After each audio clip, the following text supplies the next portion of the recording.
Thank you for that wonderful introduction, and good morning. I'm really honored to speak here today on such an important day to remember a courageous teacher and coach who died too young. I was 8 years old and living on campus when Kippy Liddle died. I can remember the effect that it had on the entire community, and it is wonderful that her legacy lives on here at Brooks, and we can take the time to reflect on the great virtues that participating in sports brings. Sports have never left me. I started my first sport around 5 years old, and have been working in the athletic industry for about the past 20 years. If you truly love sports, I don't think that ever goes away. They're like a fairy tale that you get to keep reliving through yourself and others. And once you're an athlete, you're always an athlete. I approach most things in life today like the athlete and teammate I was several years ago. I'm often described by my colleagues with the exact same words my teammates, teachers, and coaches used to describe me 25 years ago. The character you build from being on a team never leaves you. So my love of sports and this idea of this fairy tale, when did it start? Honestly, I don't know. It's hard to say. It could have been after my first swim meet when I won a ribbon, or it might have been the first time my friend and actually Brooks' classmate scored her first goal under the 8 and under Tiger Lilies team in North Andover, and we did cartwheels all over the field. It could have been that time I made my first bullseye in archery, or a time I anchored my team in a 4x100 relay to go from last to first. The joy of sports is addictive. Whether it's a goal, a win, a championship, it's an adrenaline rush. It's glory. And now I seek that glory in different ways. I work in product management for sports apparel, as you guys heard. My job is to create the best sports apparel in the industry. I get to travel around the world and connect with various athletes across a range of sports and at various levels to create apparel that delights and excites them, and of course, it has to sell. Now my glory comes from the positive reaction to something we worked on together, or if an idea I had does well at retail. I still want to win. Whether it's big or small, winning is in my blood. But then, as anyone knows, you don't win all the time. Nothing is ever perfect. We go through tough times both on and off the field. I don't think my love for sports was ever more important than when I was in the 7th grade. 2 8th grade girls had picked me out as their target for extreme bullying. I was chased down halls, alienated by my friends, and in the bathroom stalls, they actually wrote in almost all of them, "Bonehead is dead," written in those big block letters I'll never forget. I never understood why they didn't erase them.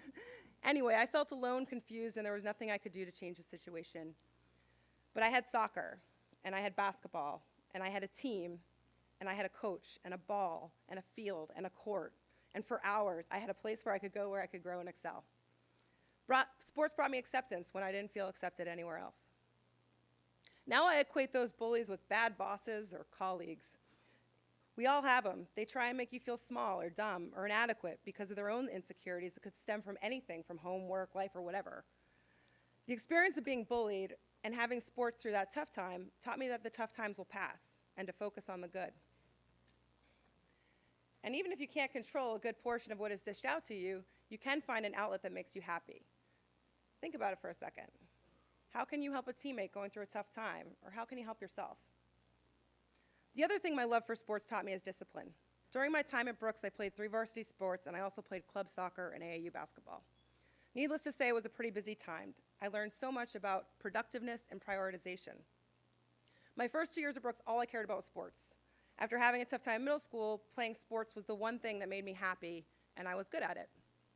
I got to the end of my sophomore year, and I was starting on all 3 teams, and I was getting some recognition across the league for my accomplishments. But my grades were bad, like bottom of the class bad, really bad. So my advisor, he pulled me aside, Mr. Dunnell, and I'll never forget the conversation. We looked at my grades together, and he asked me, "Is this the best you can do?" And I said, "Yeah, I'm just not that smart." He then asked, "Do you think you're going to build a career and make money playing sports?" I pointed out that Mia Hamm made money playing sports, and he asked, "But do you think you will be Mia Hamm? She's 1 in a million." He had a point. I could never be as good as the great Mia Hamm, and she had already taken the role of best female soccer player.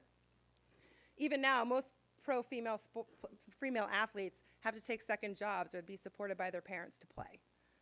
He then asked me to put half the time into school that I put into sports, and we would see what happened. So I did. I went to the library for an hour and a half a day, and I took a study skills class. Some days I would go to the library and completely zone out. Honestly, like I didn't really want to study at all. Other days, I would give myself a task and I would do it. I started to get better and better at it. Just like sports, I was putting the time in and I was improving. By my senior year, I was toward the top of my class. I went to the library a lot more, and I felt really good about reaching my potential. I still truly believe that to be great at something, you need to put 100% into it. When I got into the sports industry, I was really good at coming up with ideas for products, connecting with athletes, and analyzing numbers. That came easy to me as a psychology major and former athlete. What I wasn't good at was selecting fabrics and understanding how a design will actually look when it came to real life sample. One of my first apparel projects, this was actually really cool. I got to work with Sean White. He was 16 years old at the time. I was working for Burton Snowboards, and we were designing a snowboarding pant together. We had the design, but we didn't have the fabric or the color. So we picked out this fabric, we picked out the color. We were so excited. I get the sample back, and it looked horrible. And I was like, what happened? It looked shiny, bright, cheap.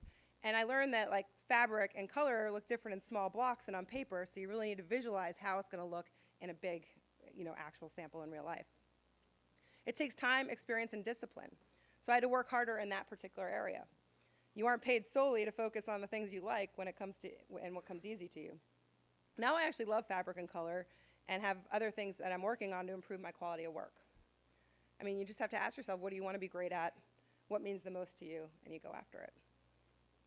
My love for sports also taught me to care about the team as much as my own individual accomplishments. When I was a freshman at Brown, I thought for sure I would be the starting center back for the soccer team. I had just been named All-American while here at Brooks, and won the state championship with my club, where I was named MVP of the tournament. In that final game, I was tasked with covering the state's best player. She was my rival. I kept her from scoring any goals, and I scored 2 goals myself, and we won 2-1. So once I actually got to Brown, I was overwhelmed by the speed and talent. Not only did I not start my freshman year at Brown, there were many weeks where I didn't even get selected to travel. I remember waiting for the coach's announcement each time that he announced the traveling team to come, and the disappointment I felt when I was not selected. I was so upset with myself for the situation that I started to hate the phrase "good job." I went on a tirade in my journal about how angry the phrase made me feel. I reread it this week before the speech. If I were actually doing a good job, I'd be starting. There were 9 freshmen that were recruited to play at Brown that year. I worked harder than ever. I stayed after practice with the assistants to work on things, and no luck. My team went on to win the Ivy League championship as I watched from the sidelines. At the end of it all, I actually wasn't sad, disappointed, or upset about it. I was proud to be part of that team. Even though I didn't start and didn't play in the games, I knew I pushed the other players to work harder. I made them better. Me and my other teammates who sat on the sidelines all knew we played an important role. So the question, I guess, is twofold. What are you doing to make yourself better? And then what are you doing to make your teammates better? I worked at the Jordan brand for about 4 years. During that time, I had the great pleasure of meeting with Michael Jordan about every 6 months, which was very cool. He's an amazing man. But our brand mission was to unleash the Michael Jordan in everyone. The brand promoted this combination of greatness and family that is unique and special in the industry. Most kids who love the Jordan brand don't love it just for basketball. They love it because of the way that it makes them feel. The logo is a symbol that they can be great too. Famous athletes and entertainers roam the hallways. They just wanted to be around the brand and the people that worked there. Chris Paul used to call me for fantasy football advice, and Macklemore asked me about my approach for reaching our target consumer. These were just like the conversations that we would have. We were all normal. We were all together. It was great. We all cared about the brand. We were all family. The feeling that I got working for the brand is so similar to the feelings I felt here at Brooks and while I was at Brown. I felt supported, championed, and cared for. The leaders of the brand sought that out and wanted the best for its employees. Our business flourished. But it's not always like that in the sports world. We aren't always on teams like these, the ones that bring out our very best. But you learn to do what is within your control. Every day I do my best to make sure that the teams I work with feel supported, valued, and have the room to grow, no matter what position they're playing. I try to bring a positive energy and dedication to the people I work with so they know I care not only about the business we do together, but I care about them as people. Not everyone is going to be a starter in every organization, but everybody can feel like they're part of the company's successes. How can you contribute to your team during the hard times through supporting your teammates?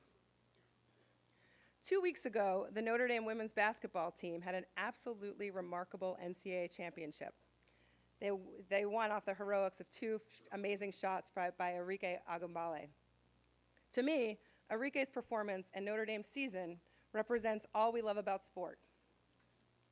The passion, the tragedy, the hard work, the glory, the happy ending. Sports are the fairy tales we can fall in love with over and over again. We are all fortunate to experience both the glory and the pain of sports. It shapes who we are, and it never leaves us. Kippy Liddle died doing something she loved, and if she were alive today, I believe she would say she never had any regrets. Whatever it is that you're interested and you're passionate about, follow it, and you too will not have any regrets. Thank you.